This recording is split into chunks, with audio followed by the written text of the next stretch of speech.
देखिए, इस समय कश्मीर में दो अहम छुट्टियों को लेकर के घमासान मचा हुआ है। एक नेशनल कॉन्फ्रेंस जो है वो 5 दिसंबर शेख मोहम्मद अब्दुल्ला साहब की छुट्टी का ऐलान करवाना चाहती है और उन्होंने 13 जुलाई और 5 दिसंबर की छुट्टी के लिए लेफ्टिनेंट गवर्नर मनोज सिन्हा साहब को लिख दिया है। और इसके साथ साथ जम्मू के डोगरा भी चाहते हैं कि एक और छुट्टी इसमें ऐड की जाए और इस छुट्टी को लेकर के हम इस पत्रकार वार्ता के माध्यम से prime minister Narendra Modi ji, home minister Amit Shah और लेफ्टिनेंट गवर्नर जो भारतीय जनता पार्टी है उनसे हम ये मांग करते हैं कि 26 अप्रैल महाराजा हरि सिंह जी की डेथ एनिवर्सरी की भी छुट्टी होनी चाहिए। अब 13 जुलाई और 5 दिसंबर का यहां तक ताल्लुक है।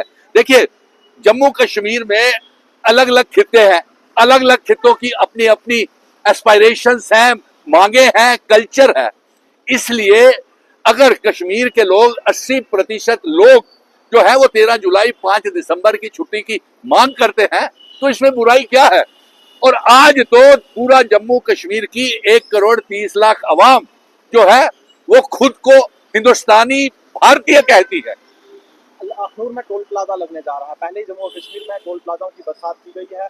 आपको लगता है कि ये टोल प्लाजा यहाँ पर लगना चाहिए, ये लोगों के हक में? देखिए, 5 अगस्त 2019 के बाद जब आर्टिकल 370 को तोड़ा गया, उस दिन से लेकर के जब हमारी रियासत को यूनियन टेरिटरी बनाया गया, सबसे पहले तो मैं एक खुशी का पैगाम पूरे जम्मू कश्मीर की आवाम को भेज रहा हूं, आप पत्रकार मित्रों को भी भेज रहा हूं कि 2029 में आर्टिकल 370 फिर से वापस आएगा। अब आप पत्रकार मित्र मुझसे ये पूछ रहे थे कि इतना दावे के साथ और इतना यकीन के साथ 2029 में कैसे बोल सकते हैं कि आर्टिकल 370 वापस आएगा। और देखिए, 5 अगस्त 2019 को जब हमारी रियासत को तोड़ा गया था, आर्टिकल 370 को हटाया गया था, उसी दिन से Jammu Kashmir is on grand cell.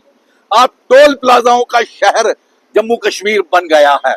और एक आपको और खुशी की बात बता रहा हूं, और ये बड़ा अहम पैगाम तमाम जम्मू कश्मीर के पत्रकारों को के लिए है और तमाम जम्मू कश्मीर की आवाम के लिए है कि 2029 में आर्टिकल 370 फिर से जम्मू कश्मीर को वापस मिलेगा।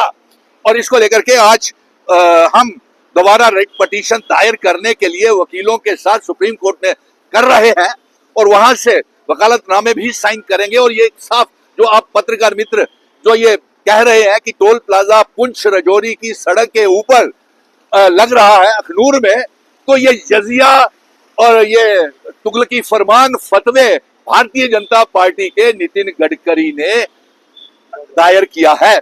और इसके साथ साथ यही नहीं, होम मिनिस्टर के अधीन, प्राइम मिनिस्टर के अंडर और लेफ्टिनेंट गवर्नर मनोज सिन्हा के अंडर जम्मू कश्मीर आता है। यही हमारे साथ बेइंसाफी नहीं हुई है। कहां कहां हमको लूटा नहीं गया। टोल प्लाजा के नाम पे लूटा गया, दरबार मूव के नाम के ऊपर लूटा गया, लीकर माफिया के नाम के ऊपर लूटा गया, माइनिंग के नाम के ऊपर लूटा गया। और यहां तक कि नौजवानों का जो मुस्तकबिल था, फ्यूचर, वो उर्दू की भाषा को लेकर के हम ये मांग कर रहे हैं कि डोगरी, कश्मीरी और हिंदी भी उसमें शामिल की जाए, नहीं की जा रही है। अरे ये भारतीय जनता पार्टी वाले आप किस चीज का दिखावा कर रहे हैं?